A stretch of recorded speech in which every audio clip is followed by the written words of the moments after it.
Nobody beats Talking Joe, an international podcast. Brand new.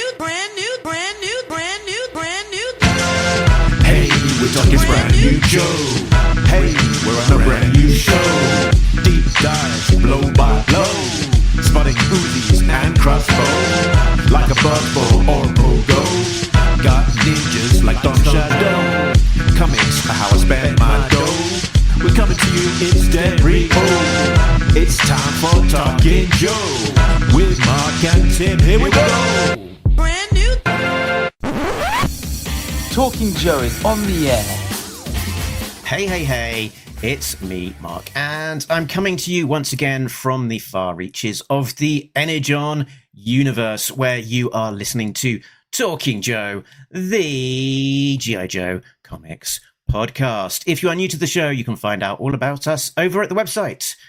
talkingjoe.co.uk is that website. And today we are talking about G.I. Joe issue number 20, which was released Wednesday, the 18th of March, 2026. The official synopsis said, Optimus Prime and Duke meet for the first time. What does this mean for the future of the Energon Universe? Joining me to find out what the future of the Energon Universe will look like, it's my co-host. It's a real American Tim. It's Tim Finn. Hello, Mark, listeners, viewers. Greetings, Tim. Now, there's something different about me today. I'm wearing a green t-shirt. The front of it is slightly obscured by a microphone, but if I just shift a little bit and point my camera like this. Oh, wow.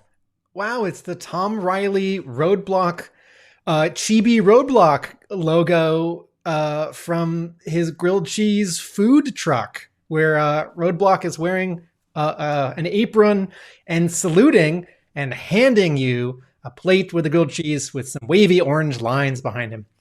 Wow, that's great.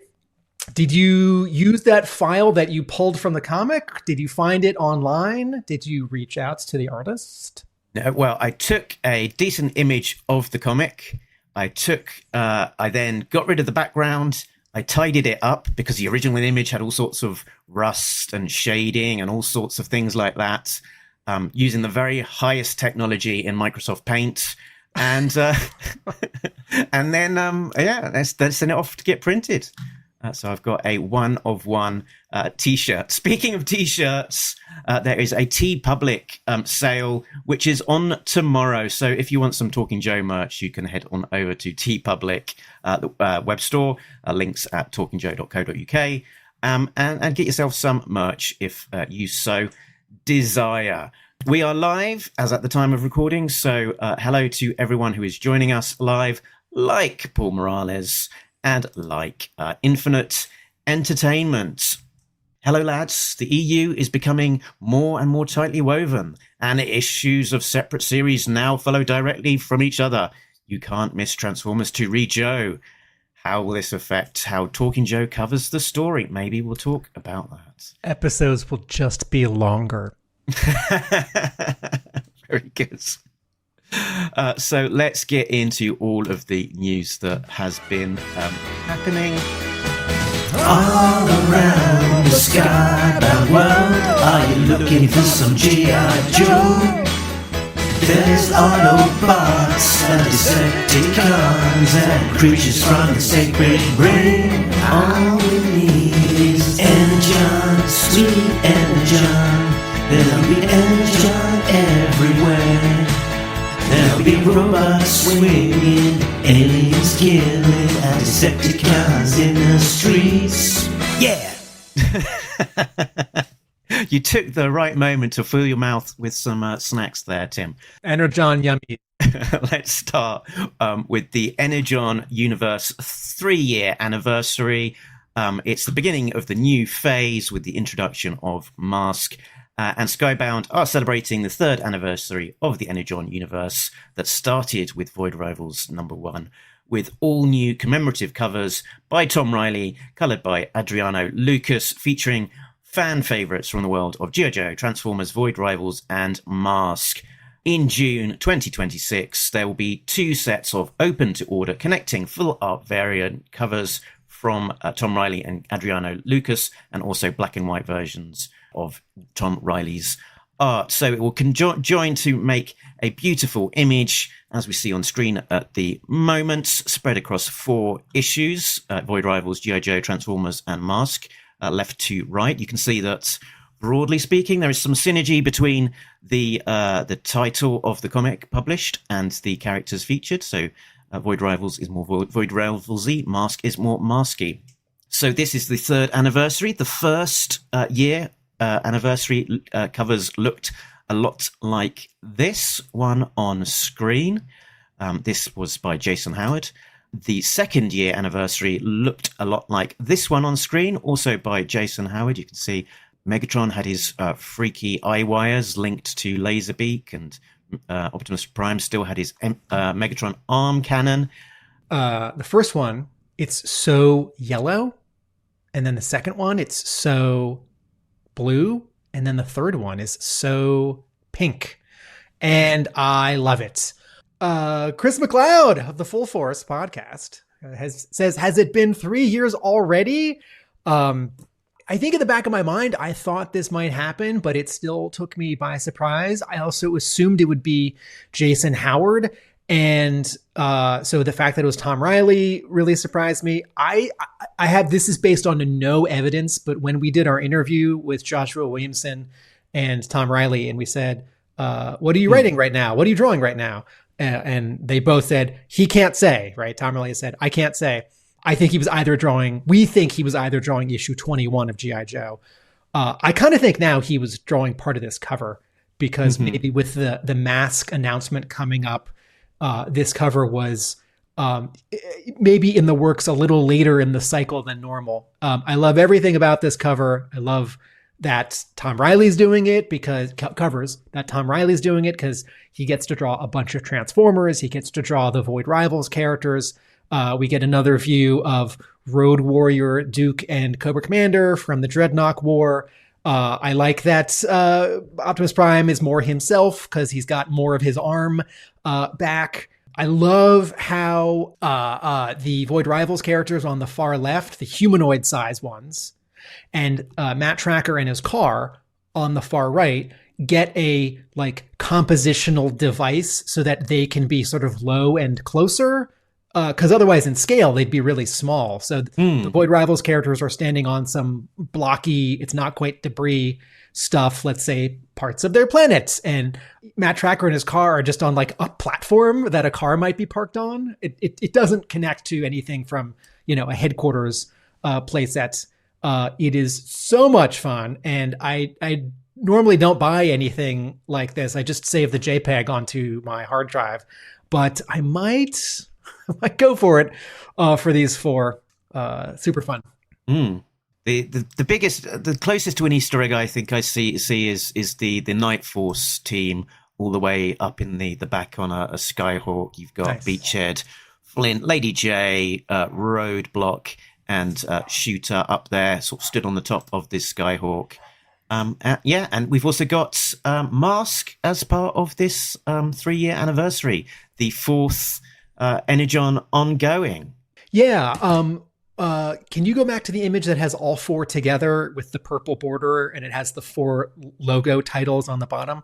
So it says, comics most iconic heroes and villains clash every week in the Energon Universe. Experience Void Rivals, G.I. Joe, Transformers, Mask monthly. And I saw this ad this last week, and it really hit me that the Energon Universe is now a weekly concern.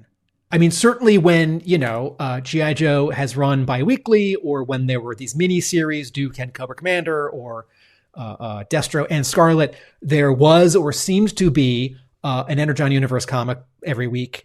And certainly with something like Batman or X-Men, there are so many Batman comics, so many X titles, that there is something every week. But those often are telling very separate stories by different creative teams, even if they're working on their one editor. And what this reminds me of is DC publishing 52 or Countdown. It's 2 52-week-long, year-long weekly series. or going back further, the Triangle era of Superman under editor Mike Carlin when they were 3 and then 4 and then 5 Superman comics, so that there could be one every week, even a quarterly book, so that the those 4 months out of the year where there's a 5th week they wouldn't skip. And since I am reading these 3 books that are currently going, and I'm very excited about Mask and will definitely read it, and I was not a huge Mask fan as a kid. I was a little Mask fan. It occurred to me when I saw this ad, and it says every week experience monthly. I thought, oh, this story is overall getting pushed forward every 7 days. And even if, Void Rivals, I like it, it's not my favorite. Even if Mask, it's going to be awesome, but I don't have a big emotional connection to these characters. Although I'm really excited about the art and color. And Dan Waters has been writing a lot of books recently that I've been really enjoying. But I thought, oh, it's no longer like, G.I. Joe and Transformers, and then like, wait, every 7 days. Can't wait. Yeah, I can't zoom in too much further on this image beyond this, but I like one element. Well, a few elements. I like all of it. I'll hone in on a specific element, which is these Zartan. Let's pick a nice color. Zartan, who is here. Oh yeah, very good, very good. Just behind Hawk. That is very cool. We've but the way that he's standing, he's almost propping him up like Hawk has a looks like he's cutout. Looks like he's got a hand on the color on his collar. We've also got like a nod back to the Dreadnought War era of Cobra Commander and Duke together, and we've also sort of looking forward to Storm Shadow, who will appear in G.I. Joe 21, and Crystal Ball up here, just to behind Destro, who will appear in, I think, is it 22 through to 25, something like that. And we've also got a Tom Reilly Pythona. I'm not entirely sure if Tom Reilly has drawn Pythona before. So also, it maybe goes without saying, but I feel like we should say it. Mask hasn't come out yet. All we've met are 2 Mask characters. Yorktown Joe says, that image is full of fun. Over on the Mask cover, we have not just Match Tracker and Miles Mayhem, but like 4 other Mask characters. So, yep. And like, I get it. That's the cover to Mask #1. Of course, they're going to be some characters. But, there was no guarantee that a whole bunch of Mask characters are debuting in issue 1. It could just be like, Matt Tracker tracking Miles Mayhem and then like on the final page being like, I got to get a team.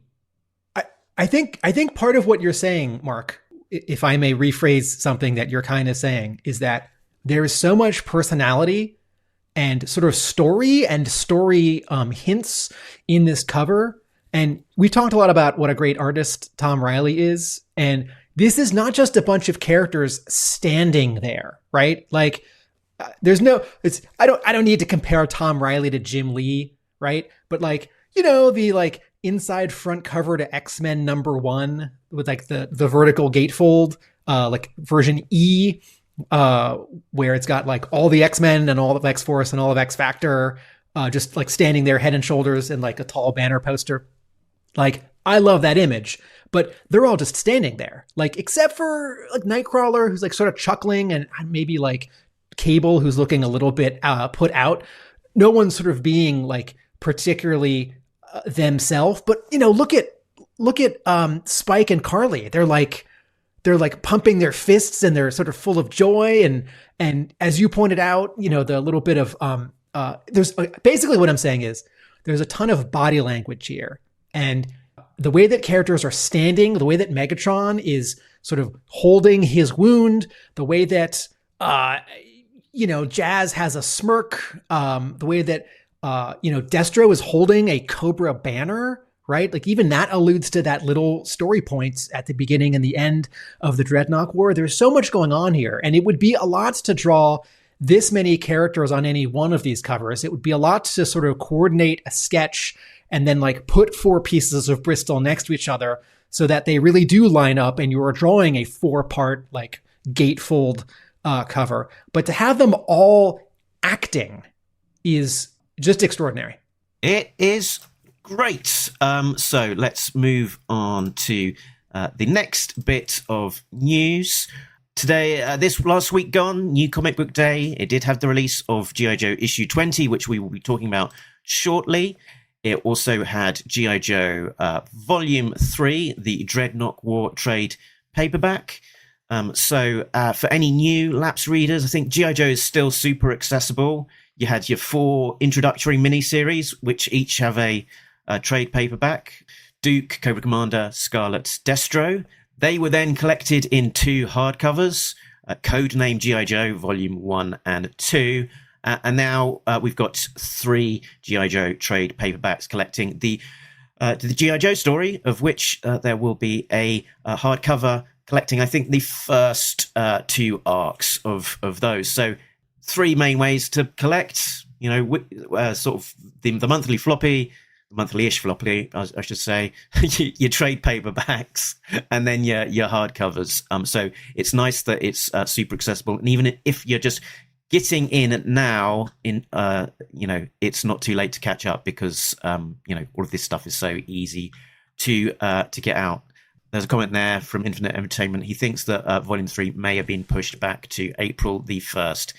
So it's possible that you might not find that one in the shops. I'm looking at the Image Comics website, and it still says March 18th. But anyway. So also out this week gone was G.I. Joe number 1, 6th printing. We talked about this one before. So great to see that it's doing that well that we're actually up to a 6th printing. This cover is by Sean Izaakse and Triona Farrell. I will say, if anyone is looking for a particular cover of issue 1 first printing, because we had that Tom Reilly signing at my store a couple days later, we ordered heavily, and we do still have a bit of all of the covers. So if there's something you're looking for, like a blank sketch cover or the foil chameleon cover with no logo, we would ship to a G.I. Joe fan domestically. Very good. So next up, also out this not quite week, but 2 weeks ago, was Transformers issue number 30, which is a very exciting issue. Who will lead the Autobots? It's Optimus Prime versus Elita 1, and the future of the Autobots hangs in the balance. One shall stand and one shall err. You know the rest from Robert Kirkman and artist Dan Mora. So these were the variant covers. And we're going to talk about issue number 30. It's a spoiler warning. Stuff happens in this issue, and stuff happens that is very pertinent to issue number 20 that we will be talking about in the rest of this episode. So let's get started on 30. Shall I jump in with some spoilers? Do it. Do the thing where the thing happens with the guy. Okay, so do it. So Elita 1 becomes Elita Prime, and that's because Optimus Prime has given her the matrix of leadership. He just becomes Optimus. His 2 glass windows on the front of his chest become just one window. That's the main plot point, I think.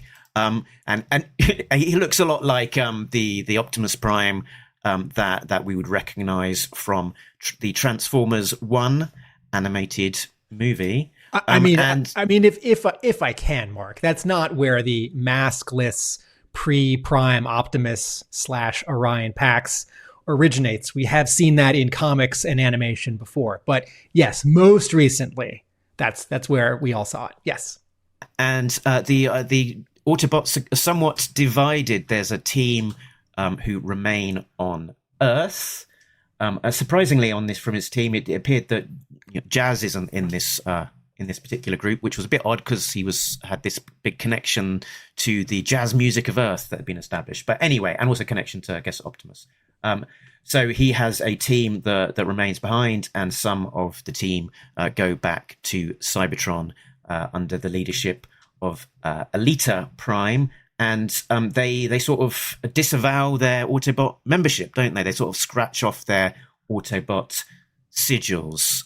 So that is the status quo that we're left at as at the end of Transformers issue 30. Tim, thoughts? My favorite part about this issue was that color artist Mike Spicer came back after taking 2 issues off. I thought the colors while he was gone were pretty good, but I didn't love them, so I'm glad. But generally, what Robert Kirkman is doing here is sort of reminding us that, just as no character is safe, like Bumblebee gets killed in issue 1 or 2, and a couple other characters have been killed along the way, although in the Daniel Warren Johnson, right, Daniel Warren Johnson was the one who did that. Daniel Warren Johnson killed another character who Kirkman has sort of hinted he might be bringing back, even though it seemed like they were definitely dead. But anyway, Kirkman writes things like Invincible and Walking Dead, which he owns, where not only can he do whatever he wants, he wants to defy expectations, because we're sort of used to reading hundreds of issues of Batman or X-Men or Daredevil where you can break something, but you have to put it back together, right? Like Daredevil's secret identity is revealed, right? But like somehow everyone's going to not think about it or talk about it, or they're going to forget, or he's going to sue everyone. Good story, by the way. And, like you can kill Batman, but like Batman's going to come back from the dead or the ancient past or whatever.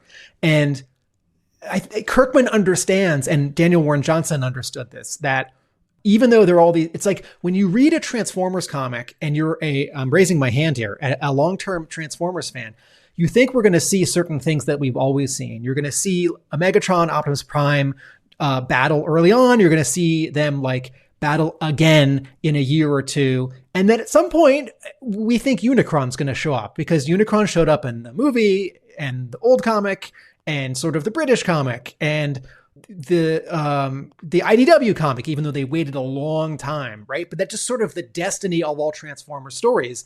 And in the same way that we keep not seeing Snake Eyes in the Energon Universe G.I. Joe, right?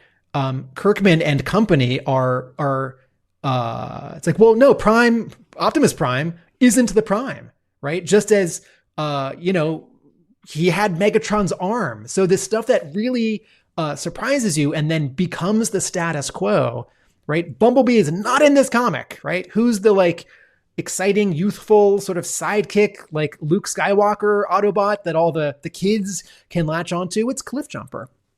And so in the same, so several things are happening here where, there's a Decepticon that's joined and the team is split and they're not Autobots and Prime's not Prime and etc.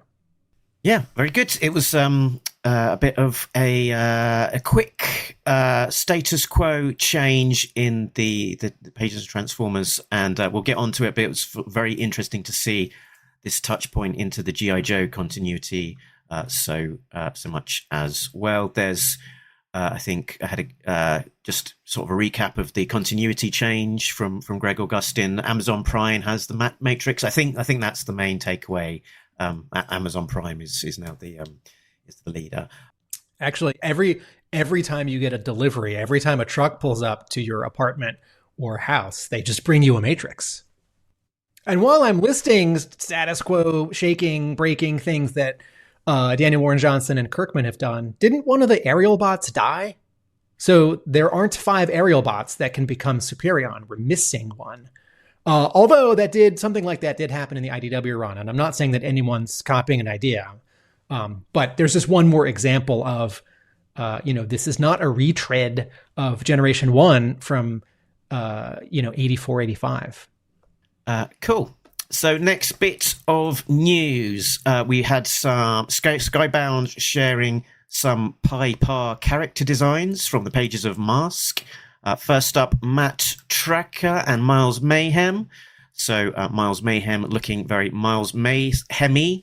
And I'm reminded from the designs that for each one of these characters, you've got 2 character names. You've got the person and their hat. I think that's what they call them, isn't it, Tim? So hats, Crusaders. Is this like Target Masters and Headmasters and Power Masters for Transformers, where you're like, oh, I got a guy. Oh, right, his gun has a name. So Miles Mayhem and his hat Viper, Matt Tracker, and his chapeau Spectrum. So Miles, Matt Tracker looking very Matt Trackery there. We already had a nice turnaround from Tom Reilly previously, because let's not forget that he appeared in the pages of G.I. Joe and the Energon Universe special ahead of time. So that initial design, I think, was coming from Tom Reilly, and keeping pretty faithful to that, I think, in terms of how it's being interpreted by Piper. Mark, you know what Spectrum has? Is it that when you turn it on, it goes? That's a 1980s computer reference joke there. Oh, very good, very good. We didn't get that computer in the States. No, I was going to say that Spectrum's got such supervision.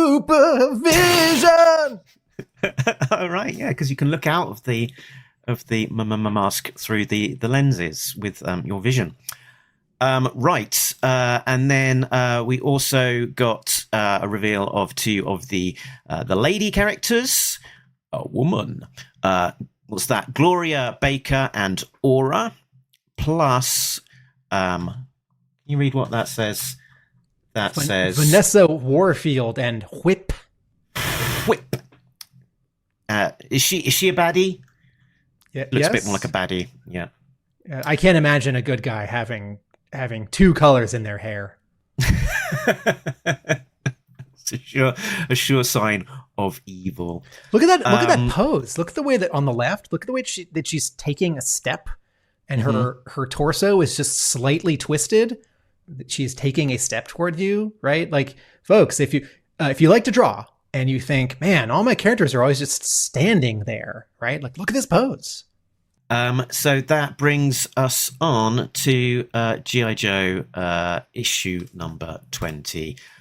So this was brought to us by the creative team of writer Joshua Williamson, artist Andrea Milana, colorist Lee Loughridge, letterer Russ Wooton, editor Ben Abernethy, publication design Andres Juarez, and production Abigail Lee. Let's have a look at the covers in the gallery.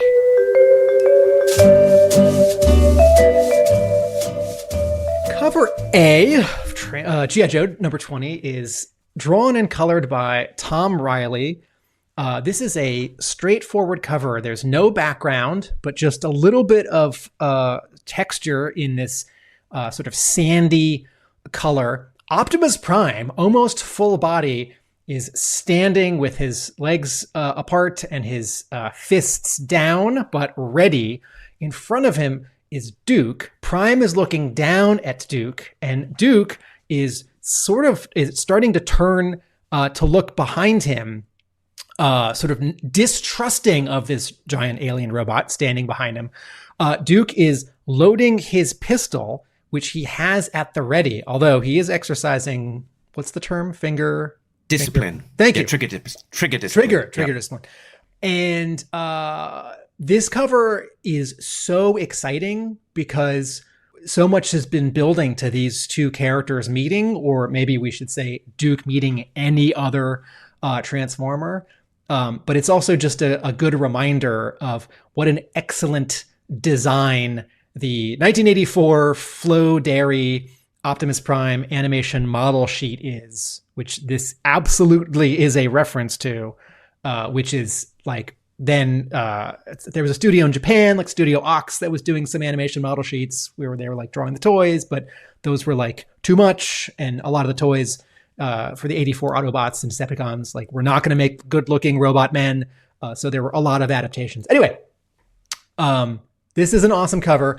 There is just go back if you could. There's a white highlight on Duke's head and neck and shoulders, which help separate him from Prime, but also just add some drama to him. And since I was talking about a very cool pose that's subtly not someone just standing there, right? Even though Prime here is symmetrical, he is standing like straight on. His head is a little bit forward, and you can see the tension in his arms, that they're not completely straight, and his fists are slightly cocked in. Similarly, drop a horizontal line from one shoulder on Duke to the other, and it's a diagonal because he is twisting and leaning, and he's putting a little bit more of his weight on one leg than the other. I love this cover. Mark, it was like, you can go to the next slide. Like 6 weeks ago, I was like, hey, I might try and buy that cover. And he said, oh, it's already sold.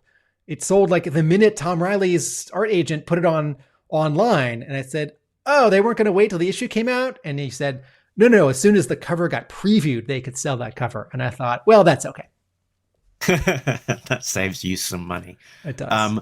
And yeah, on this cover, it's sort of interesting. It kind of, you could almost look at it and think, that is this giant robot behind Duke? Is it almost a surprise to him? Does he not quite know he's there yet? And then he's loading this pistol sort of close to his chest, so that's sort of out of sight of Optimus Prime. But he's also displaying all of his Kinder Surprise eggs very proudly on his belt still.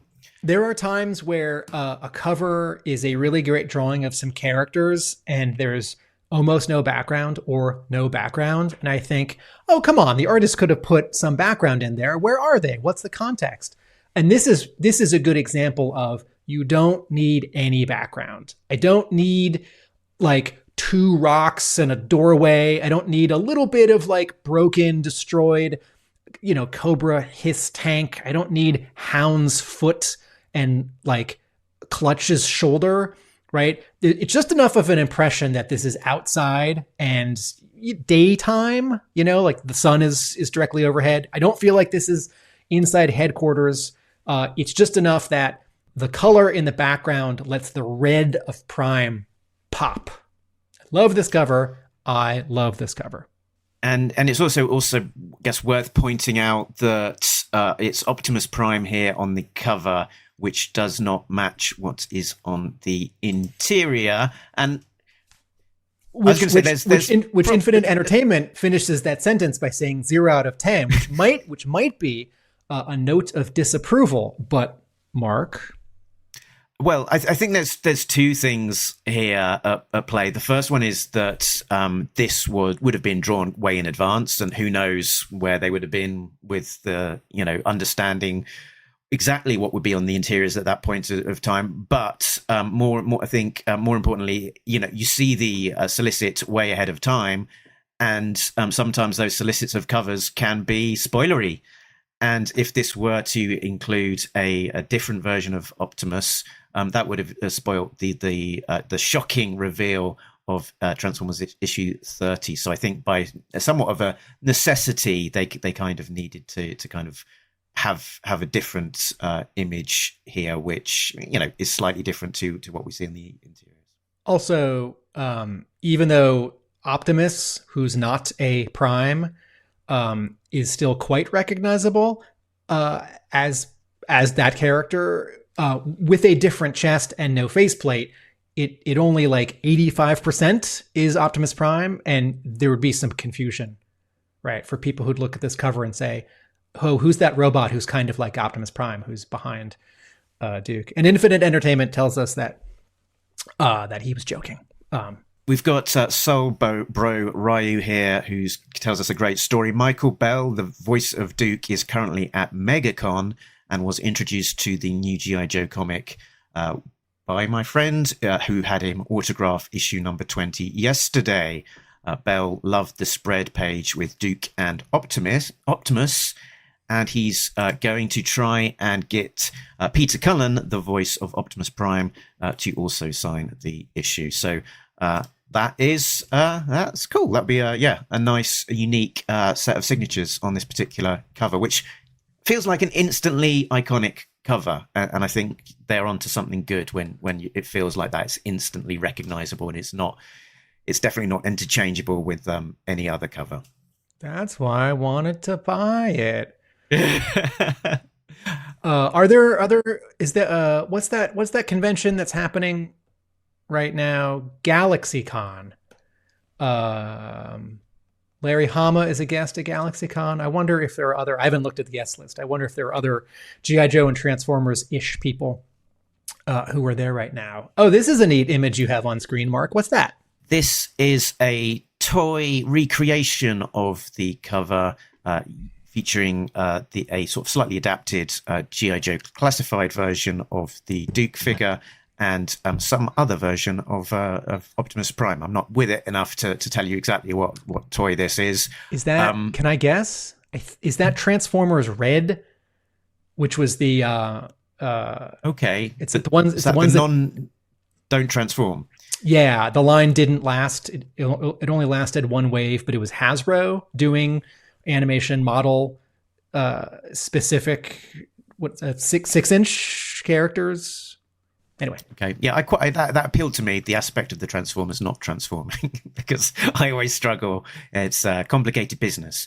And this is by Mass Device. I think I found this one on Instagram a little bit after the cover had been revealed. So on to the cover B by Joshua Cassara, colored by Romulo Fajardo Jr.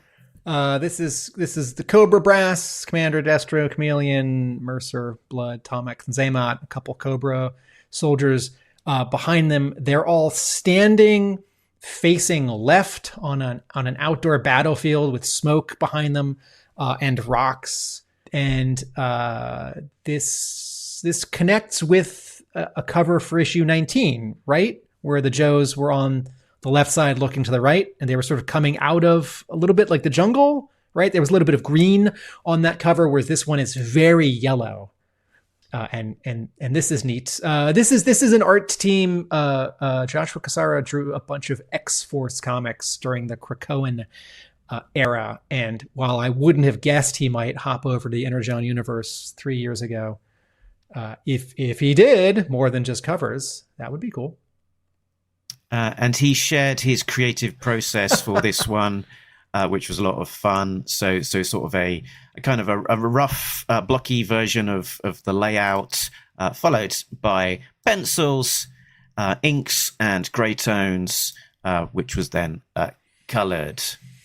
Cover C is not a 1 in 10 ratio variant. This is open to order. This is another one of these Ben Oliver head and shoulder portraits. It's of Clutch.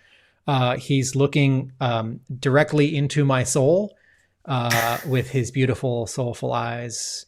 And his left eyebrow is slightly cocked. And this is definitely a character who is thinking something and feeling something. Once again, there's no background. There's just sort of a two-tone bluish behind him, which kind of feels like a concrete wall, but could also be sort of a nothing so specific. Once again, Ben Oliver is definitely drawing a specific character and not someone with a stock face, even though this does look like, a lot of sort of handsome leading men that we might think of in a general sense, but eyes, nose, lips, cheekbones, and general attitude. And attitude is really the sort of the peak of it here. This is a specific person. And I don't mean he's like drawing a famous person. I mean, he has drawn a specific, unique character. Yeah, I didn't immediately have a reaction to this one of the going, aha, it's this actor, but possibly he may have had someone in the back of his mind as he was creating that one. We've got another great cover D. Cover D. This is the 1 in 25 ratio variant. This is drawn and colored by Tonči Zonjić. Zonjić. This is, I sort of now understand this theme for this run of covers. In the foreground, there is an outline of a character's weapon, and in the positive space, as if that is a cutout, that character. And then everything around them, behind them, is their opposite number on the bad guy team, holding their weapon. So in this case, we see vertically the outline of Clutch's machine gun. It's all blacked out. Within that blacked out space is Clutch in profile, head and shoulder, sort of lit from the left side, just in two colors, yellow and light orange. And then everything around him is red and dark red, and a smirking Mercer holding his, is that a shotgun? A very cool piece of design. And this is the second of 6 covers in this theme. So I think covering this whole arc. And Tonči on his social medias was asked if this one was done in an analog fashion, as per the previous one, which he had laboured so hard over. And he said that he had all of the paints ready, but unfortunately the body didn't cooperate, so only the first. And most of the last one will be done sort of in that analog on paper style, with the others being done mostly digitally. And he said that he'll post a blog post, with the full process and the details once the 6th one is out. Cover E is the 1 in 50 ratio variant. This is drawn by Jorge Corona and colored by Mike Spicer. The Energon Universe has been doing this a bit, which is really fun, where they're sort of, finger quotes, trading artists. So here, the artist who drew the 2nd and 3rd and 4th arcs of Transformers comes over to draw a G.I. Joe cover because it's got Transformers on it. So here we have Duke, Optimus Prime, and Hound all standing there looking down at us. There's a lot of sort of grit and like dirt and pebbles and, leaves and bits sort of blowing in the wind. All these characters are diagonal, so even though they're standing straight up, it's sort of the camera. There's no camera. It's a comic, not a film. The camera. This is at a little bit of a Dutch angle. And then on the top left, there is. Help me out, Mark. Is it the sun? Is it the sun behind like a mountainous outcropping? Is it the back of the Autobot spaceship like thruster? But there's a light source which does feel like the sun, because it's pale yellowish, and a bit like a sun, like a what do you call it? Like the that sort of cinematic kind of lens flare. Lens flare, yeah. This is not the lens flare tool in Photoshop, and this is not even really like drawn as a lens flare, but the impression of it is sort of the lens flare impression. There's a different tension in this cover because the comparison here, since it's got Duke and Optimus Prime standing there, you could compare this to cover A by Tom Reilly. Whereas cover A, they don't look like they're working together. They look like they're having an antagonistic relationship. Here, it looks like these 3 characters are working together, even if they're not necessarily buddy-buddy, because, look at their body language. Like, Prime isn't like putting his hand up on, Duke isn't putting his hand up on Prime's elbow or anything. We don't really see Hound. We see him from the back. Infinite Entertainment says, looks like an album cover. What is their band name? Their band name is Steely Soldier. And their first single is Desert Surprise. And the B-side is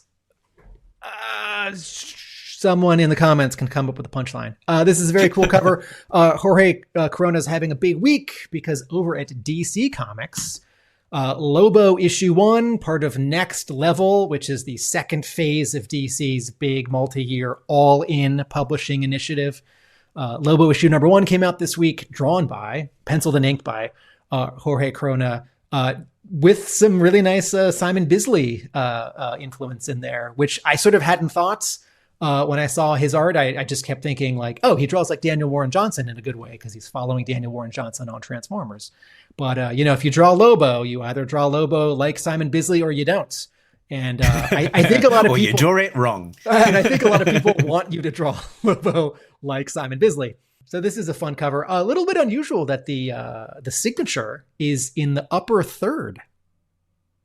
Not anywhere in the lower third. I think that barcode has to go down on the bottom left where Hound's hand is. And then cover F. This is not rare. This is not a ratio variant. Your store can order as many or as few as you want. This is the Invincible Month variant. This is drawn by Andrea Milana and colored by Andrea Milana. Cobra Commander. But the way that we saw him like a year ago before he got lost in a Mad Max movie.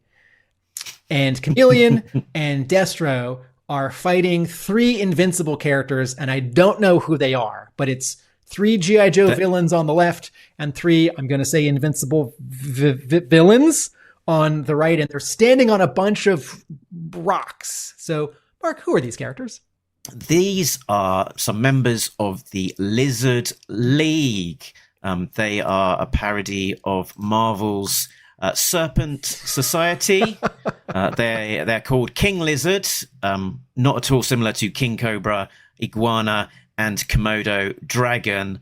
And the other synchronicity is that you can't really think of a Lizard League without also thinking of, another sort of league that might be, or indeed the Serpent Society without thinking of Cobra. So there's a little bit of nice synchronicity here. Cobra against the Lizard League, influenced by Serpent Society. The B-side on that album we were just talking about is actually just all guest appearances by these 6 characters. Slithering Scales. The single is Slithering Scales. Okay, very good. You're welcome. And then we did get a retailer variant this month, which was by Lucas Meyer. And this was through the Blank Cover podcast and available via Big Time Collectibles in the United States. A C2E2 foil Virgin variant featuring, and this is delightful for a retailer exclusive. It does tie into the interiors. This features Duke and Optimus Prime, and it's a bit more of an action scene featuring the 2 of them compared to the slightly more static cover A. So yeah, I think this is a thumbs up for me for this particular variant. Duke is running forward and firing. Prime is kneeling, but very much at the ready and firing. There is fire and smoke all around them. C2E2 is in 1 week in a city that Americans call C. Okay. I didn't realize that they are that abrupt with it. Maybe we should explain this. The convention is called C2E2 because it's CCEE, so Chicago Comics and Entertainment Expo. So rather than, it's like Too Fast, Too Furious, right? And of course, we remember the sequel to that movie, 3 Fast, 3 Furious. And then the sequel to that movie, Furious. Get it? Okay. Spelled Fourius. What's next? Next up, we'll get into the interior of this particular issue with a little reminder of what happened with a plot breakdown.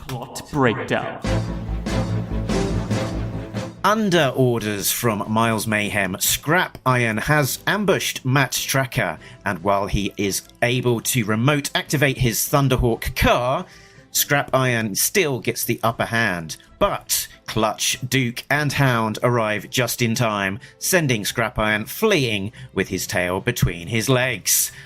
Matt uses his knowledge from Shadow Watch to fix Hound's transponder. He is offered a place with the Joes, but tells him he is done running before he runs off. With his transponder working, Hound takes the Joes to meet Optimus Prime, who is now just Optimus. He is depowered after surrendering the Matrix of Leadership. Duke is told that Starscream, the robot that started his crusade, is dead. Duke reflects on his quest for vengeance. Starscream may be dead, but the war is not over. Duke and Optimus have a heart to spark. That was me. That was a little thing I did. That's great. And form an alliance, while Hound decides that he wants to stay with the Joes rather than returning with the Autobots. Elsewhere, in Japan, Covergirl meets Snowjob and briefs him on Hawk's new mission. 24 hours to bring back Scarlet. Dead or alive? Another song off of that album, not the single, but the first track on side B, Heart to Spark. Okay, so Mark, we have been building up to Duke meeting Optimus Prime, or maybe in a broader sense, sort of the rest of the G.I. Joe team, or any part of the G.I. Joe team that hasn't been in the loop as much as Clutch or Risk, meeting an important Transformer, right, for a long time. And the cover made a promise. So 2 questions. How did this issue overall hit you? And also, I'm assuming you had read Transformers 30 1 week earlier. Yeah. Which fortunately I did. Which inadvertently set you up for this. So how was your experience reading issue 20 of G.I. Joe? I thought to myself initially, am I teeing myself up for a bit of a error detected or a bit of frustration about continuity here? Because I've just seen Optimus Prime changing into just Optimus. And here on the cover, we've got Optimus Prime. So I was somewhat delighted that we had that kind of nice sort of confluence of continuities where it felt very much like the issue that I'd read 1 week before led nicely into what was happening here, and that the continuities were very closely aligned. And for the most part, the various books have been fairly standalone, that you can enjoy them on their own merits, and you don't need to read one issue to read the other, and there isn't like a thing at the end of the issue that says at the end of issue 30 of Transformers, to be continued in G.I. Joe issue 20. It doesn't feel like you're being forced that you have to read the other issues. So it feels like my big takeaway and my high level from this was that it felt like you were being rewarded as a reader of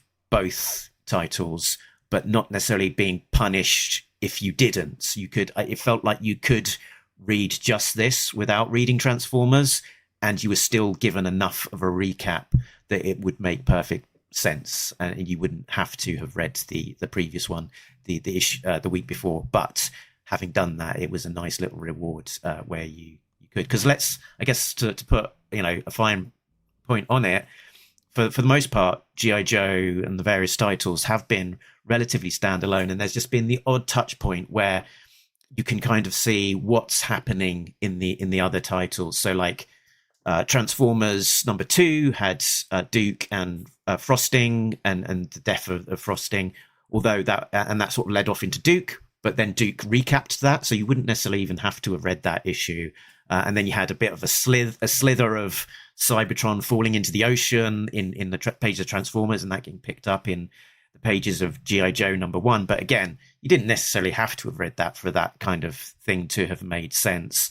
And for the most part, the continuity of Transformers has been kind of there in the background. It's not really been too heavy a point. It's just been like the Battle of Chicago sort of being referenced in terms of G.I. Joe helping with the cleanup, or Cobra seeing it on some monitors in the background, rather than it sort of being too heavy-handed with it. So it feels like a bit of a paradigm change in terms of just having that definitive point of we've got the Optimus Prime reveal 1 week, and then it feeling like it really sort of nicely leading into this the following week. Albeit, I don't think there was even an old-fashioned Marvel editor's note asterisk saying, as revealed in the pages of Transformers issue 30. I mean, they haven't been doing any of that, right? I can't recall them really. Maybe there might have been one where they said about some of the events of the Pythona stuff. They might have said there might have been a callback to that as shown in the Energon special. Maybe that's a half-remembered thing. I feel like the Energon experience page after the letters page does this for you. It tells you the exciting spoilery thing that just happened in the issue that you read, and then if you're like reading the other books, it's sort of are these repeated month? Well, let's see. At the end of Transformers, the Energon experience page it's different. Yeah, I think they're normally unique. Yes. Okay. Yeah. So the Energon Universe one has a picture of Optimus, and it asks a question of Dan Mora, who's done. He's going back to only drawing lots of stuff for DC. And then the Energon Universe page at the end of G.I. Joe has a picture of Scrap Iron, and it asks a question of Ben Oliver. I think your take is a very good one about being rewarded and not being punished. I had kind of forgotten that just a week earlier in Transformers, I read that Optimus Prime is sort of depowered, and I just sort of in my brain reset when I saw the cover of G.I. Joe 20, and I kept thinking Duke's going to beat Optimus Prime, not Duke's going to beat Optimus, and they're going to have to explain what just happened in the other book. But also, I had thought that the books were not running all concurrently at the same time, because you and I had talked about this while over in like issues 8 through 14 or so of Transformers. The Transformers are destroying, is it Seattle? I can't remember. And the Joes are barely mentioning it. And then they do later, and they sort of get waved off. Like, we can't deal with that. And so I actually thought in the back of my mind that Duke would meet Optimus Prime in G.I. Joe 20, and this scene would just take place before what had happened a week earlier in Transformers 30. That it would have happened somewhere between, Transformers 26 and 29.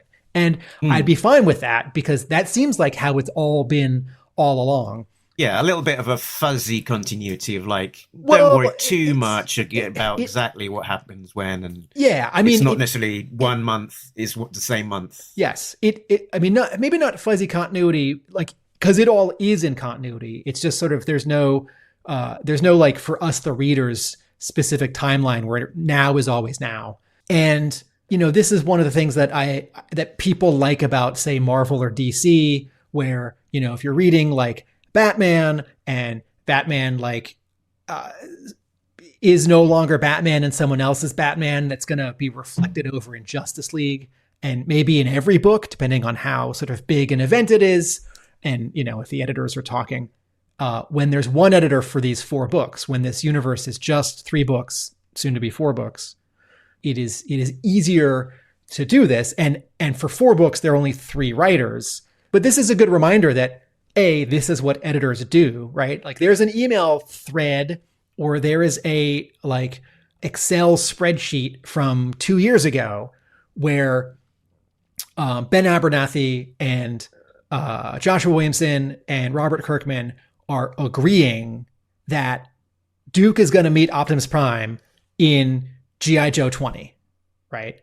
And maybe earlier on, Prime was still Optimus Prime, and sort of Joshua Williamson has this idea, Kirkman has this idea writing Transformers a little bit later, not even recently, and then sort of they make an adjustment.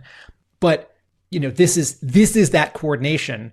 And yeah, beyond sort of just the nice bit of the how this has been executed. I do like a shift in paradigm, and or that's a fancy way of saying when things change, because like for so much of like let's say Batman, it's Bruce Wayne, he's in a cowl, and then if you sort of turn things up, you have his back broken.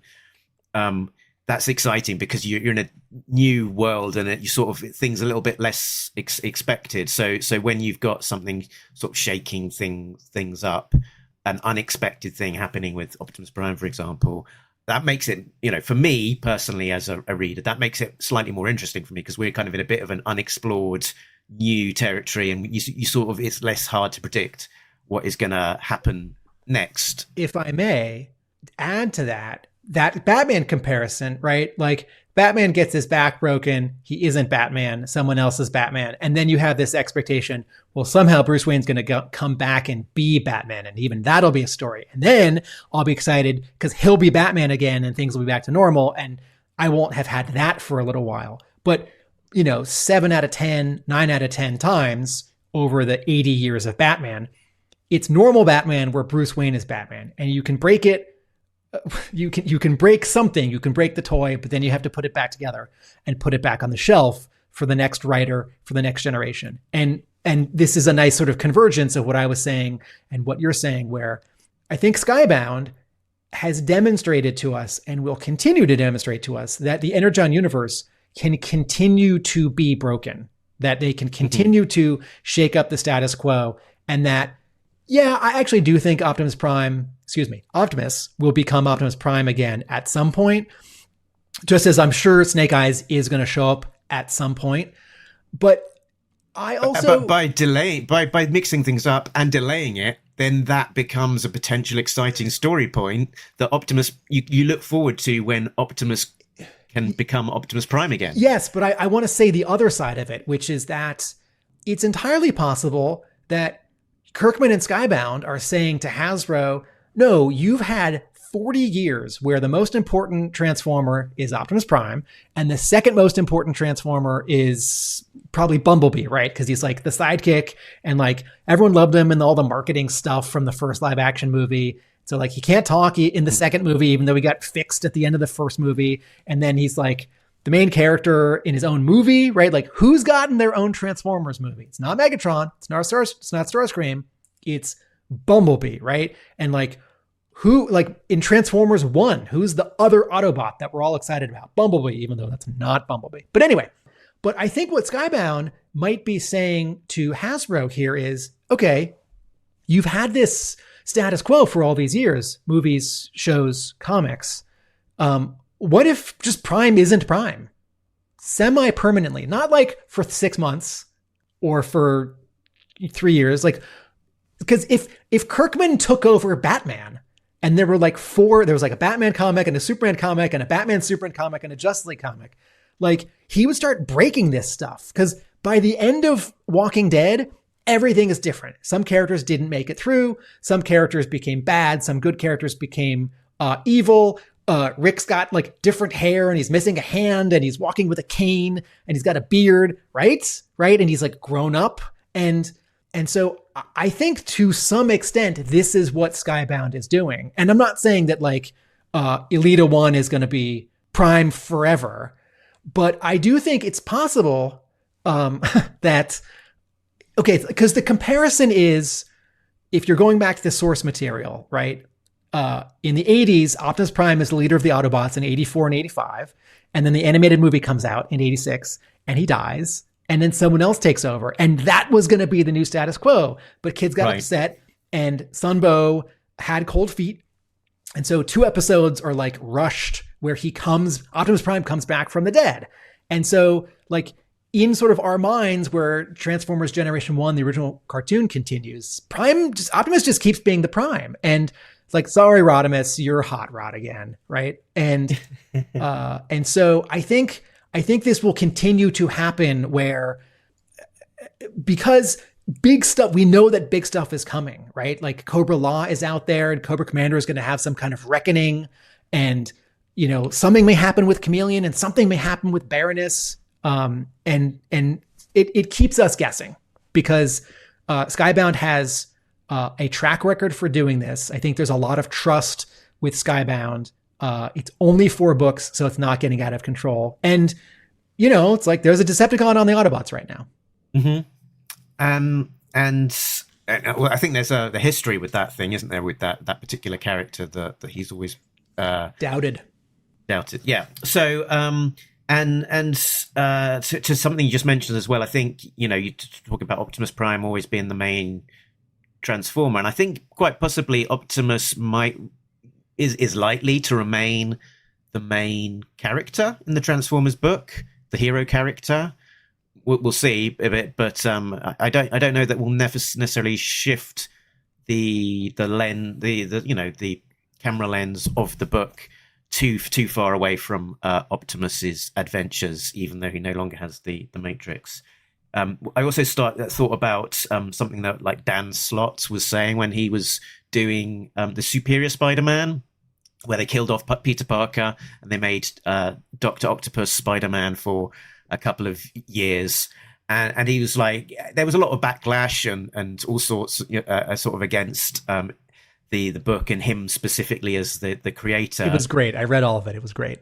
And yeah, it was a great book. It was really enjoyable. And but he you know, he couldn't quite out and out say it at the time, but subsequently he was like, you know, we weren't going to kill Spider-Man and never bring, you know, Peter Parker and never bring him back. That just wasn't happening. You know, as a comic reader, you kind of have to realize, you know, have to understand there's certain dynamics. You know, we're not going to kill someone like Spider-Man, get rid of him. That would be crazy. But also, we're not going to come out and say, yeah, he's going to come back in 2 years. Just be patient. So you've got to have a little bit of mystery for your reader. There's while we're talking about this scene, I just want to point out two things that I was really struck by.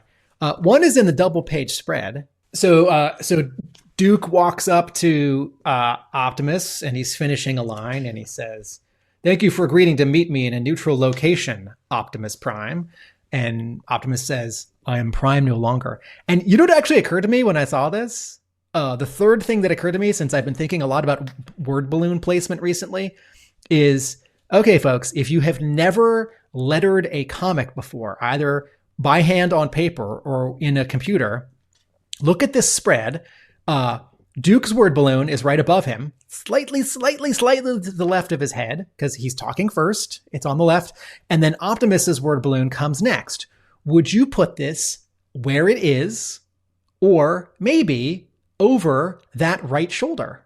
Like over the shoulder, like by the cloud, by the smokestack, over his left shoulder. And I don't know exactly if there's a right answer here, but I like thinking about word balloon placements, because part of it is I'm thinking of this as a comic book that's got a fold, and Mark is, I think, thinking of this right now as a giant rectangle because he's got a digital file. And I think I would love to, basically what I'm saying is I would love to talk to Russ Wooton about this, because I think either is good, but I don't think you could put it anywhere else, actually. Okay, and then the other thing that I thought about, I was going to say, I think if you put it over on the other shoulder, as you say, I think that'd be too big a gap. Okay, it's a conversation. You need the bubbles to be close together, and you need it to be reading down to top left down to bottom right. So it makes perfect sense, and also the way positioned it, it's also like a little bit more contrasty against the color of the sky rather than against a stark black, stark. I mean, white I was gonna have it so. half on the cloud and half on the green sky. But thank you for saying that. It needs to be closer because it's a conversation. Because the pause between the pause between Duke and Prime's Optimus's dialogue is shorter. Very good. And then the other thing is, I was laughing at this comment here from Barking's Fridge. I would put it by his knee joint to show that he's lower in status than before. Even his speech bubbles be lowered. Greg points out that he sees an ambiance of this scene in their field of wheat or whatever it is from the film Seven. You know what's in the box? What's in the box? The box is Megatron's arm and his fusion cannon. Okay, 1, 2, 3, 4 pages later. This exchange really caught my attention. Infinite Entertainment says Optimus's placement is also spaced away from Duke's, symbolizing the distance between them, but also not too far away to symbolize their soon-to-be unity. Yes. There was also a top-down sort of reaction to this, which I forgot to kind of quite get to, which is that the promise of the cover was potentially, sparks will fly, sparks, you had this thing building up with Duke, this antagonism towards all Transformers, and so that was kind of my expectation a little bit going in, seeing the original solicit and the kind of the text, but we'd kind of seen that. You thought they'd yell at each other, or you thought that Duke would yell and they'd fight. Yeah, there'd be more confrontation. Yeah, but then we saw that to some considerable degree in terms of his reaction with Hound, and he sort of reached a place of more understanding that there's these separate factions. He sort of I think got to grips with the idea that Hound could be this good guy on their side. So it sort of took the air out of that particular balloon, I think, and so having a quieter moment in their interaction, it feels more natural, and it also feels like you're not just hitting repeats on the same point that you'd already kind of hit before with that particular note with the Hound interaction. We were talking, I'm going to jump back. We were talking about when this takes place. And I think this issue of G.I. Joe actually has to take place between pages 17 and 18 of Transformers 30, if we're being really specific, because he's not scratched out his Autobot sigil yet. Yes. Okay.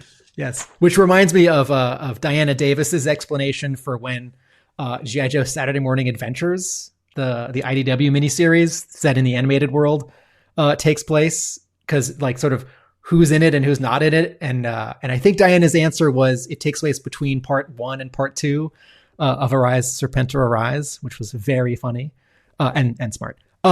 There's something which really strikes me 4 pages later in this scene with Duke and Optimus. This really caught me by surprise, and I think I read it and I sort of kept reading, and then I thought, whoa, wait a minute. Duke says, if you're lying, or if you betray me or anyone on my team, try to pull some alien takeover BS, I will not hesitate to use everything I have to destroy you. And he has just said that he had fantasized about killing all the Transformers as revenge for his friend because of this, robot invasion. And Optimus says, if it were to come to that, I would fear for your safety. And then Duke thinks about it. Duke says, I'm glad we have an understanding. And Optimus, in his very, Peter Cullen, I don't hear Peter Cullen when I'm reading this Optimus Prime, but Peter Cullen is always floating in my head when I'm thinking about Optimus Prime. And at BotCon many years ago, Peter Cullen was talking about coming up with the character, and he mentioned 2 or 3 different people, but he mentioned Abraham Lincoln. But this line here where Optimus it's a threat, but it's also showing great concern. I would fear for your safety. Like, well, if you attack us, we are powerful and we would defend ourselves, right? But it's such a gentle way of saying that. And this is the most interesting line of the issue, and it is one of the more interesting things I have read Optimus Prime or Optimus say in the comics. Yeah, I've heard people sort of react that they think that the writing of Joshua Williamson here has sort of really captured kind of the tone and the voice of Optimus well in terms of his take. Which, given that it's not his home book, it's good that it feels like it's hitting the right notes in terms of what feels like would be right for Optimus. And while we're on this kind of exchange, you've kind of got the grown-ups talking. a lot of it's kind of outshot, and the kids down there, Hound and Clutch are like, this is a great moment. They're sort of, what are they talking about? It's kind of what you might imagine, kind of kids sort of trying to listen at the door, as grown-ups are having important conversations, and then it's sort of see them coming back. Here they come! Shush, shush, shush, shush, shush, shush. Which is a great comic moment, and I think a lot of the weight that's been on Clutch's shoulders for a long time in terms of all of the secrets he's been having to keep are sort of gone, and we're sort of seeing the kind of the lighter side of Clutch once more, which is nice. I don't know if I've said this out loud. All the Autobots and Decepticons, their lettering is italicized. And of course, it is a more squarish font than the font that Russ Wooton is using for the humans, for Clutch and Duke. But I'm looking in the pages of Transformers as well, right? Certainly, they've got more squarish word balloons, and they've got the little like lightning bolt jagged pointer. But here on these 2 panels that you have, Clutch is speaking in an unitalicized font, and then except for when he says blah blah blah and shush shush shush, and then Hound, everything he says is italics, and that's since everyone just asked me to wax about lettering for a few minutes, in Transformers Generation 2, Comicraft came up with a really specific font treatment, word balloon treatment. You could tell if Autobots were talking or if Decepticons were talking, and there were even colors involved. Back in Transformers Generation 1, at Marvel in 84, letterer Janice Chang came up with those 3 points on all 4 corners of these rectangles for the word balloons. But they're robots and they talk differently, and we're either trying to capture very generally that they're robots and they talk differently, or sort of the actual vocoder effect that the 80s Transformers cartoon applied to all of the voice actor recordings, some more than others, which gave it that sort of added like metallic layer. But yeah, Russ Wooton is lettering both this book and the Transformers book, which, you know, helps with the consistency and in terms of treatment of the Transformers, which I don't know if you said that, but yeah. It helps keep it all nice and consistent. A big part of this scene, I guess, was Duke finding out that Starscream was no more. That Starscream is dead. Is pushing up the daisies, and so, you know, that reaction to that from him of being told that, and that being such a driving part of his crusade. How did you feel about that moment and his reaction? I thought it was great. I was actually distracted because 2 panels later, Duke has a wordless, surprised reaction. And then Andrea Milana, who we have not talked about yet this episode, does a great job this issue. This one panel here threw me off because it kind of looks like Duke is stepping to walk to the right because Hound is on the left and Optimus is on the right. But then in the next panel, Duke has walked a great distance to the left. And I think what we're seeing in the panel after his wordless reaction is him moving his feet so that he can sort of turn around where he is. But it looks like he's starting to walk to the right. So that actually confused me because in the next panel I thought, oh, did Clutch walk away? Oh, is Duke still between them? No. Duke's on the left. Oh, okay. Did the camera swing around? No. Hound's on the left. So the camera didn't cross the 180-degree line. And then I thought, I'm thinking about this too much, considering it's like just 2 wordless panels of a guy walking.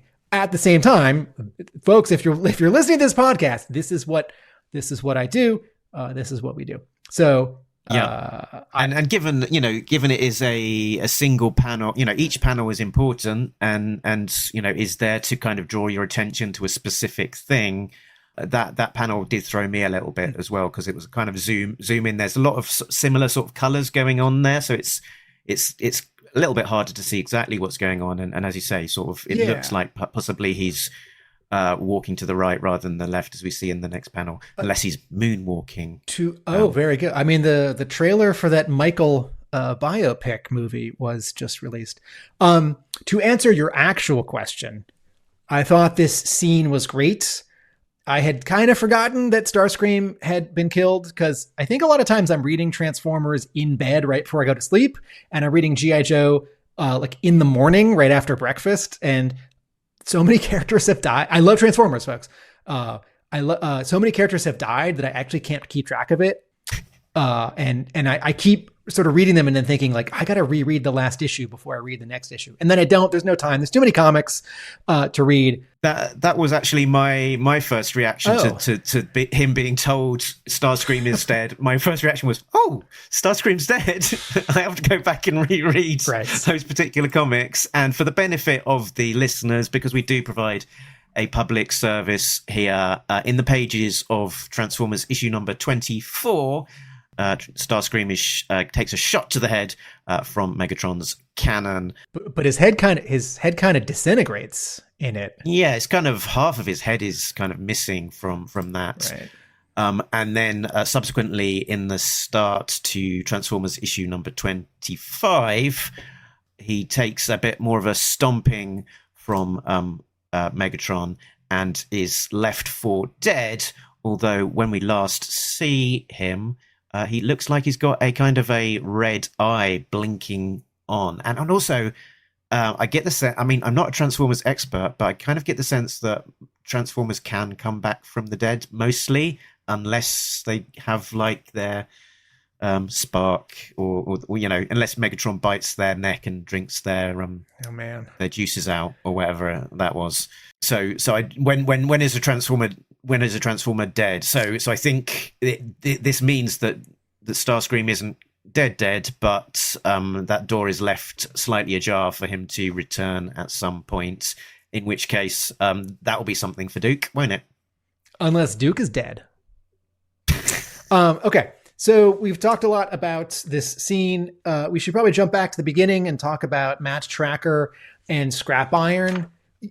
Infinite Entertainment, or I think it was Infinite Entertainment and not Chris McLeod. Someone made a good point earlier in the podcast in the comments that this stuff is now really integrated. And I do think a lot of the first 6 issues of Mask will be its own thing. I think, like one supporting G.I. Joe character will show up for like 4 pages, Flag, or like maybe Clutch on the phone, like, hey, Matt, so glad you got your own book now. Bye. Right. But the opening 1, 2, 3, 4, 5, 6, 7, 8 pages of this issue of G.I. Joe are mostly a Mask hero and a Cobra villain.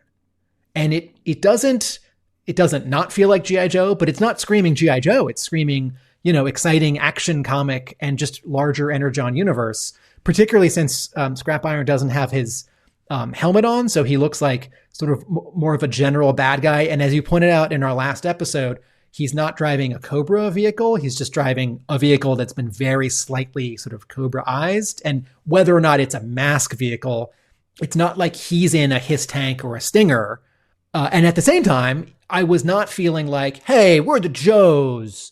I was just riveted by this scene because Andrea Milana draws action so well. And then the spread across 2 and 3 with the car. And the car has a name, right? Remember, folks, G.I. Joe characters, 1 code name.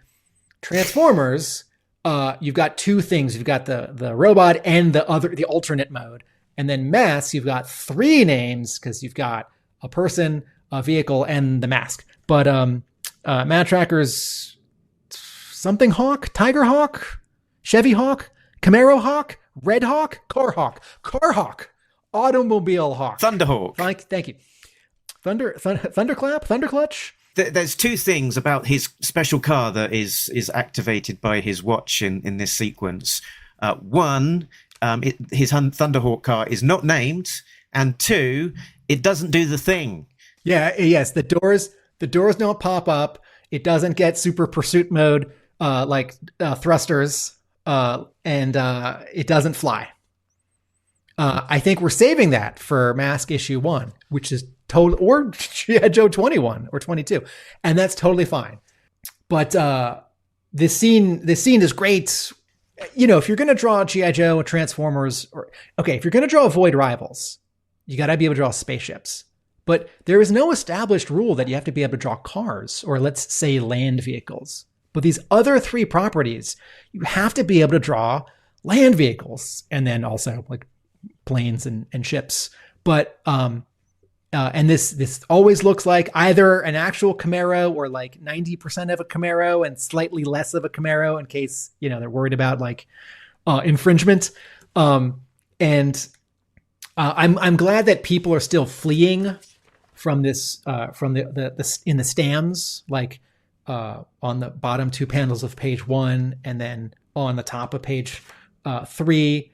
And for the sort of trope of like out of control car or vehicle about to hit like a baby carriage, like in Ghostbusters 2 or like Kids, which we've just seen in like movies and comics. I thought the actual, turning the wheel and skidding and, not hitting the kids. And it's sort of nebulous where the kids are. Like the 2 panels where we see the kids and the soccer ball, there isn't so much background that it's like, oh, they were just on the sidewalk and the ball went into the street and they ran after it. Or like, oh, there are 2 suburban houses and a fire hydrant and like 1 car parked on the street parallel. It's like, no, it's just, I get it. It's enough. Like I just want a lot of speed lines in the background.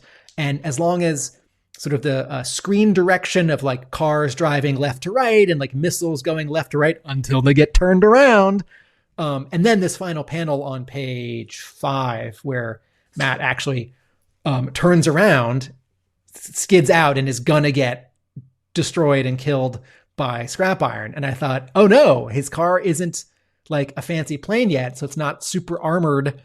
So I think the car is going to get trashed. It's like, well, that explains why he's going to have to rebuild it. And it's going to be a plane in Mask number 1. And then you turn the page and great surprise happens. And this is one of those things that I would not think to do. I am not a color artist professionally in comics. I'm barely even an amateur color artist in my mind. But Lee Loughridge does something quite bold here, and which is all three cars in this first panel on the page of on the top of page 6 are dark and muted, and it's the background and the sound effect that is bright and loud. And that's just great and surprising. And I think sort of part of the surprise of Hound and saving the day. And anyway, so that was a really fun page turn. Mark? And there's a sort of great sort of, very manga or sort of cartoony kind of reaction almost to some degree on Scrap Iron here, because this might be his first interaction with a Transformer. I might be misremembering something, but this might be the first time that he's actually encountering a Transformer, because he wasn't there in the Dreadnought War. He wasn't there when Hound attacked previously. That was Mercer. I think a fairly rational reaction to seeing a giant robot, attacking you would be to say, okay, I think I'll go. maybe I won't continue this one. So yeah, he goes, never mind. Mayhem doesn't pay enough for giant robots and Scarpers. And then the next two panels on page 7, panels 2 and 3. Just a little bit of really nice connective tissue. This is another thing that I really appreciate from a writer of fiction, where Clutch says, and is looking off panel in the direction that Scrap Iron fled. Should we follow him? And I'm thinking, follow him. He's a bad guy. The Cobra, you're worried. Follow him. And Duke says, normally I'd say yes. And then we see Duke see Matt Tracker. And Duke says, but I have a feeling if we did, we'd never find your friend again. And I thought, okay, maybe you could split the teams. Hound, you chase him. You're fast. Or let me shoot my Batarang Spidey tracker on the monster truck with missiles on it. Or let me radio headquarters and have them do a satellite move and track it. But this is a small team. They don't have that tech. Hound is not that fast. Maybe Hound is sort of low on Energon or something. And I thought there's enough cover here in these 3 word balloons that while I do want them to find some way to follow him, the story needs them to not follow him. And this is enough. And I like this bit of story logic where Duke says, if we did, we would lose Matt Tracker and we need Matt Tracker. And I thought, yeah, that's great. And then Matt Tracker has this really funny reaction, right? And I sort of don't think of G.I. Joe as a funny comic, but here and there, Williamson, or, in the pages of Scarlet or Destro, there's been a little bit of a punchline, and the font is a little bigger and it's bold and it's italicized, and Tracker is yelling because I didn't want to be found. Yeah. I mean, we sort of forget it a little bit because there's so much else going on, but I think Joshua Williamson does have a great ear for dialogue and creating a lot of personality in the characters that are being written here. So in terms of plot, we've had Scrap Iron chasing after to Matt Tracker.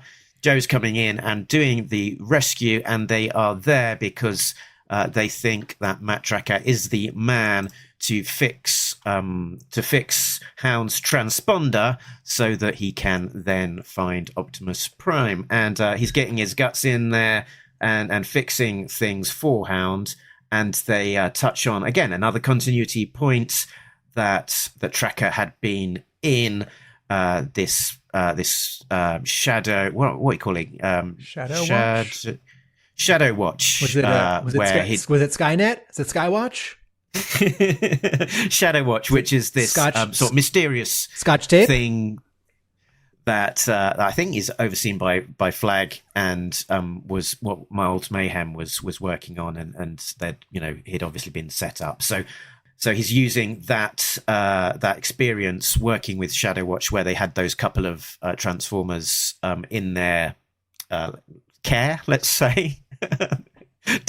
practicing dissecting. So he's used that kind of knowledge established there to that it's not a totally unfamiliar thing that he can sort of rummage about in Hound's guts and fix that transponder. And he's done running, so he's off into the pages of Mask number 1 or the Energon Universe special number 1, leaving Hound, Sklutch, and Duke to track down Optimus. All right, so since we've talked about that scene, I'll just jump to the end of it. So there's the page on the right side where they all agree that they'll work together, and Optimus transforms. And here's another fun page turn. Optimus says, "Of course, but in honor of your Hound new allies," right? He's transforming. And I thought, oh, he's going to say it. He's going to say Autobots roll out. And the thing about a line like Autobots roll out, or like one shall stand, one shall fall, is I really don't want it to be forced. And in the first episodes of Transformers in 1984, in More Than Meets the Eye, parts 1 and 2 and 3, it might not even be in part 1 because they don't have wheels yet. They're not on Earth. Let's say parts 2 and 3.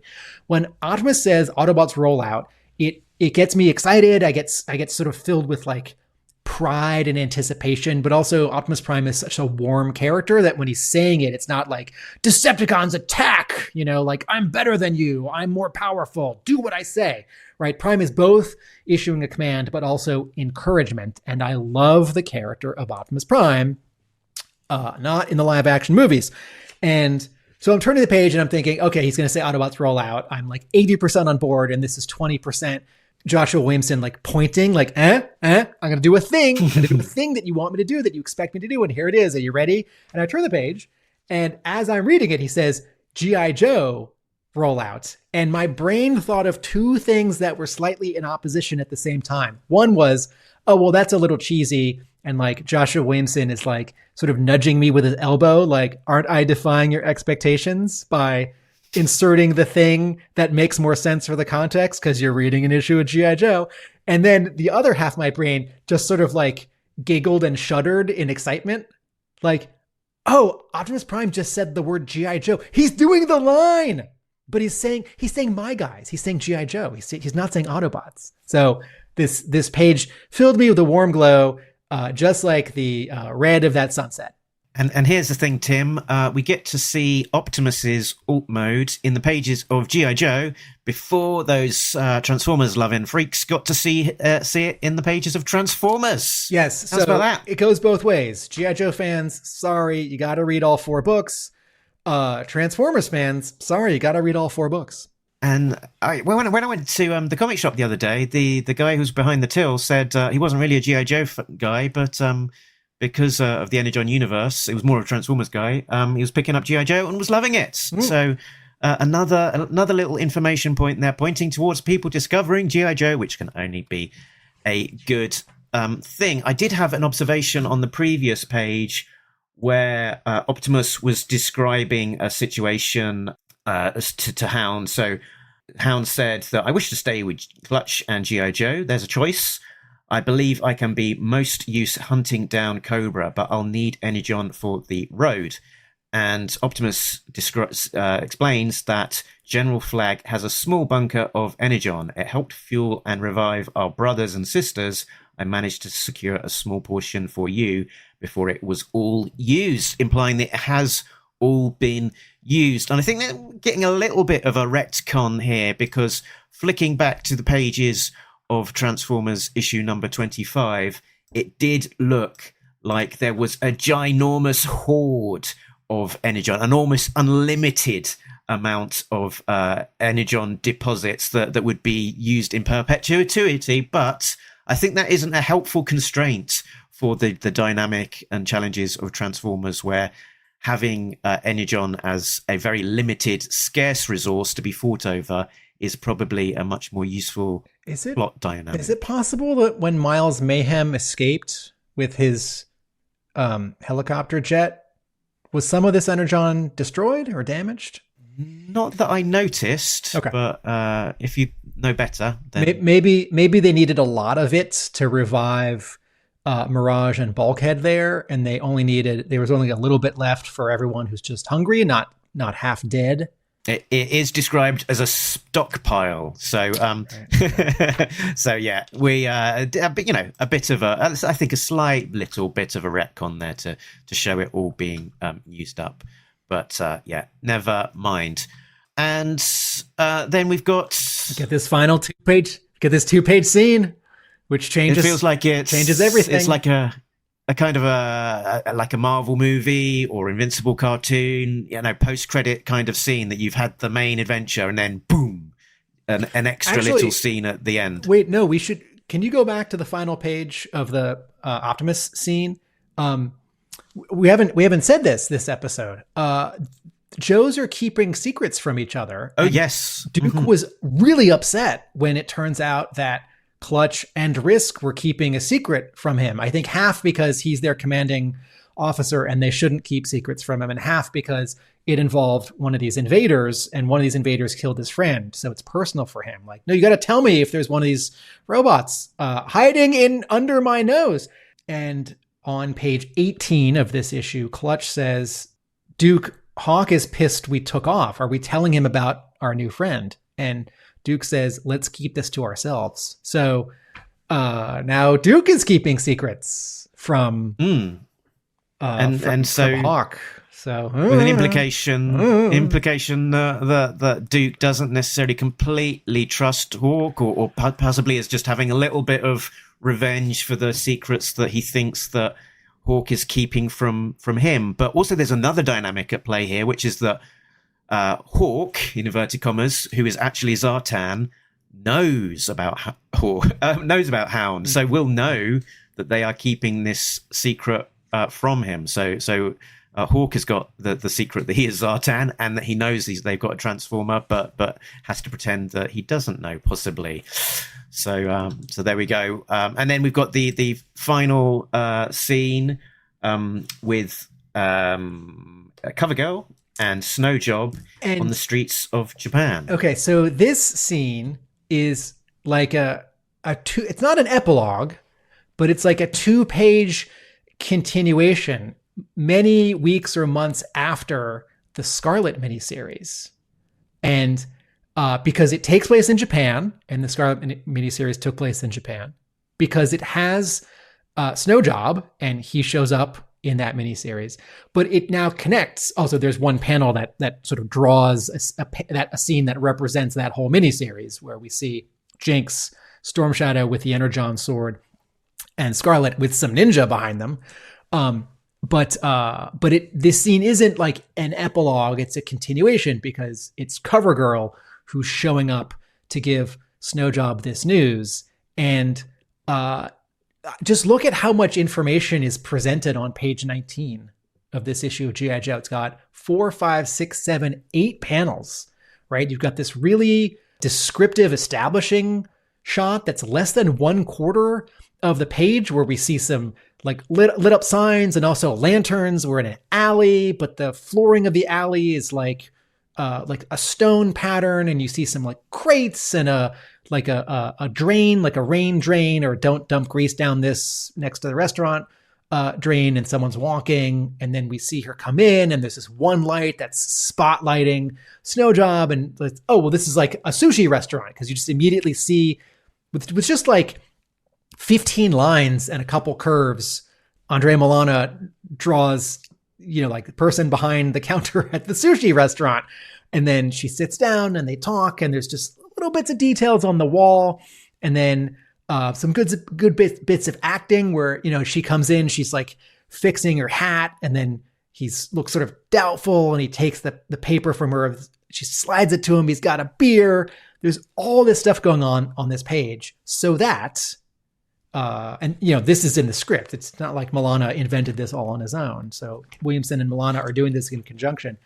And then you turn the page and you get this 2/3 page splash where it's like, dun, dun, dun. So Mark, what do you think? I think it's good. I think there's a lot of heavy lifting going on that first page. They had the Scarlet miniseries that was quite a long time ago now, I guess 2 years ago. People might not have read it, or they might have just forgotten it a little bit, and it's serving as a really nice sort of recap of that, as well as sort of building up the plot for what is to come. It's also establishing a little frisson, a bit of shared history between Covergirl and Snowjob.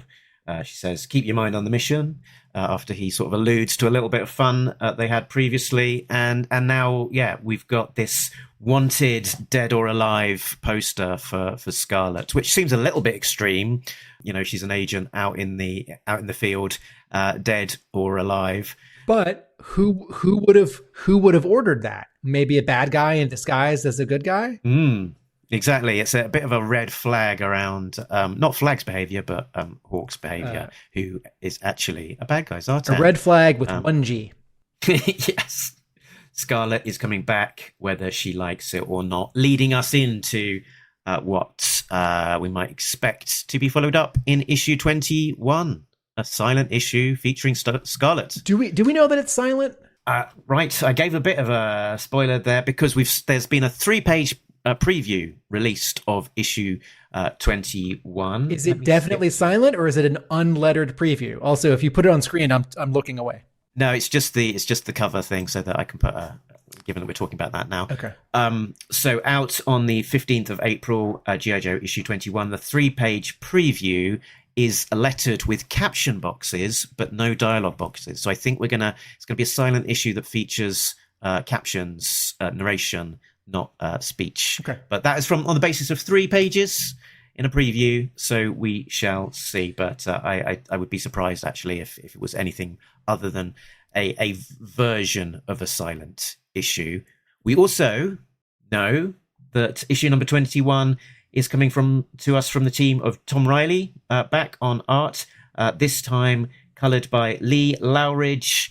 On the early sort of preview of this cover, there wasn't a credited colorist, which made me wonder. That could mean 3 things. 1, it's black and white, like a kind of like a manga, like it's kind of leaning into that aesthetic. It could be coloured by Tom Reilly, or it could be that they just hadn't figured out who was going to colour the thing yet, and I think that's the option that has come to fruition. So it is the regular colorist of these last few issues, Lee Loughridge, who also coloured the Scarlet miniseries. So there's a bit of continuity there, but I can't say I wasn't slightly disappointed that it wasn't the regular colorist of Geordie Belair, given how good she is as a team, as a partner for... Or Reilly himself, considering how good his cover colors are. Mm-hmm. Another reason why this 2-page scene in Japan with CoverGirl and Snowjob was fun for me is that Marco Ferrari drew the Scarlet miniseries, and of all of the artists who have drawn anything for the Energon Universe, his stuff looks the most like manga, although with like American characters and more American coloring, much less coloring, it might jump out a little bit less as like very manga, but to me it is. And I really liked it at the time, and he's done some stuff for DC, and I keep hoping if there's slots needed to be filled with great artists, Skybound might get him back, but unclear if that'll happen. But there is a little bit of sympathy in how these 2 pages look, because Andrea Milana's art, though quite different from Marco Ferrari's art on Scarlet, they are sort of more similar than dissimilar. And so seeing these 2 pages with an artist who draws kind of similarly with this character, these 2 characters, Scarlet and Snowjob, with this similar coloring, I thought in some subtle ways in that I wanted the Scarlet story to continue. We're not going to get a second miniseries. There's not going to be some like surprise issue 6. It's like what they've been doing since then, or the story's just going to continue in G.I. Joe, and that's fine. But in some subtle but specific ways, it felt like more of that story, right? It's almost like oh, they filmed like one more scene at the time, and you get to go into the editing room, and they'll like the producer of the movie showing it to you, sort of. Yeah, it wouldn't be the strangest thing to me if there was a second Scarlet miniseries from the same team. So yeah, you never know. Take my money. So then we've got the letters page. The most interesting bit from the letters page for me is the Joshua Williamson sort of commentary. He said, "The time has come, Duke and Optimus. This issue is a prelude of sorts to a lot of the big pieces between G.I. Joe and Transformers in the Energon universe. There was a part of me that could see Duke and Optimus fighting, but after the events of issue 19 and the recent Transformers issues, I knew what the issue needed to be. Once Duke learned that Starscream was dead, the whole tone of the issue shifts, and I really wanted to show that scene, to really hit Duke hard with a truth that we and the readers knew, but he did not."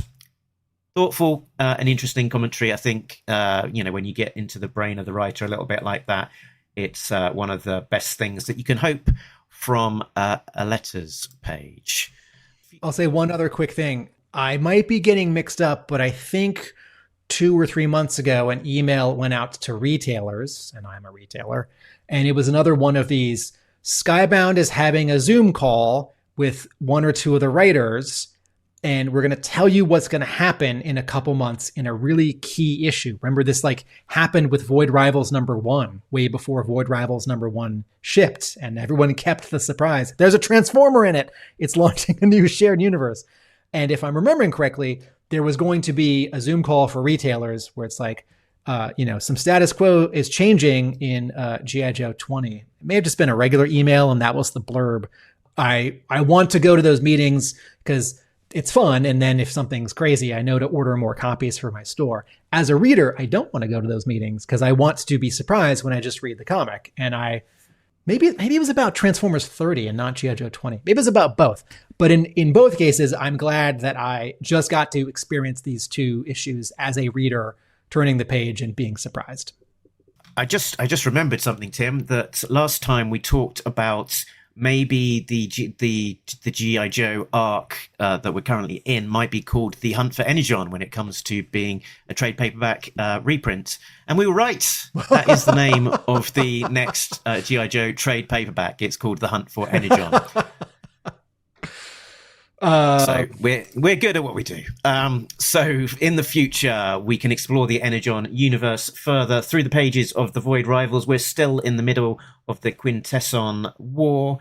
The next issue out will be part 4 of the Quintesson War in issue number 28, with a subplot featuring Pythona and her Royal Guard team continuing in the pages of Void Rivals.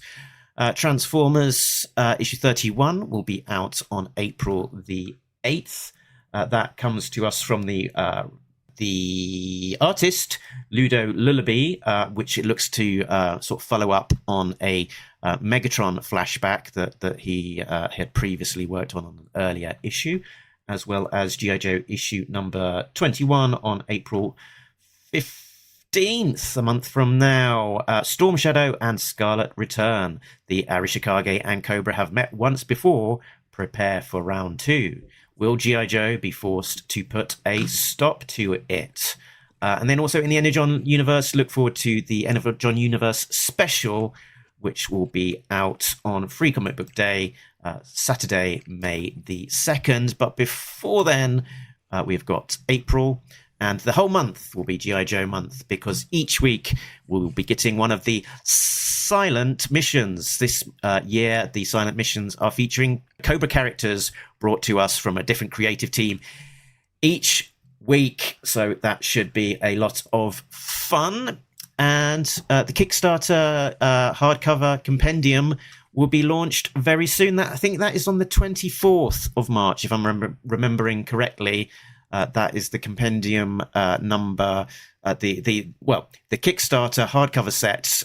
It will give you the option to pick up volume 1, or set 1, which was the first 4 hardcovers reprinting the A-Ra Marvel era, as well as hardcovers 5 through 8 in the second set, which will reprint the IDW A-Ra era from Larry Hama. With potentially some interesting elements in there, which we will find out once I think the Kickstarter goes live. So what beyond just issues 155.5 through to 300, what else will be included? I'm going to guess the Storm Shadow series. Yep, hopefully, fingers crossed, hopefully. So I think that is basically it for G.I. Joe news. So we can do our round up. If you are new to Talking Joe, talkingjoe.co.uk is the website, points you to all the places we can be found. Make sure you have liked and subscribed. If you're on YouTube, you can buy some merch. It will be discounted from tomorrow at the time of recording. So it's got the links to our TeePublic, and also join in with the Facebook group and the discussion over there if you're not yet a member there. Tim, where can you be found? Atomic Abe, that's at YouTube. Hub Comics, that's a store. And a realamericanbook.com, that's a blog. And also, Tim is editor of The Center Holds from Boom. Issue number 2 will be on the racks very soon. Yes, and if you're watching this live or listening to it just a week after we record, tell your comic book store to order issue 3. FOC ordering deadline for issue 3 is Monday, March 30th. And this is a limited series, so it is not a perpetual or indefinite commitment. It will come to the end after, is it 4 or 5 issues? 4. First issue was double-sized, so it's a 4-issue miniseries. Perfect. So I think we have done with everything in what we call the Full Force Weekly warm-up show. So before you hop off over to the Full Force channel to find out the latest news from Chris, including, I suspect, a look at the preview to issue number 21, if you've not yet seen that. Tim, was there anything that you wanted to tell people? Nobody Beats Talking Joe, an international podcast. Laters, till next time, dear listeners and viewers.